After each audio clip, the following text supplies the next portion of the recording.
మాట పోయి మనిషి బతికినా మనిషి పోయినట్టే లెక్క. మాట బతికి మనిషి పోతే. ఏ ఆడది చేయకూడని తప్పు ఏదైనా ఉంటే జీవితంలో ఒక్కసారి పెళ్లి చేసి పంపించిన తర్వాత పుట్టింటిని మర్చిపోవడం చాలా మంచిది.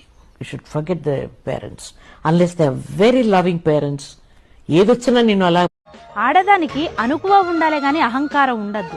భర్తని ప్రేమతోని కొంగున కట్టేసుకుంటే అదొక అందం, కానీ కాలి కింద చెప్పులాగా చూడాలనుకుంటే అది అహంకారం అవుతుంది.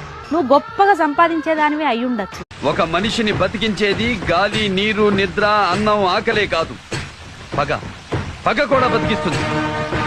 ఎప్పటికైనా నేను పుట్టిన పులివెందుల గడ్డ మీదే చేస్తాను. నేను చంపాలనుకున్న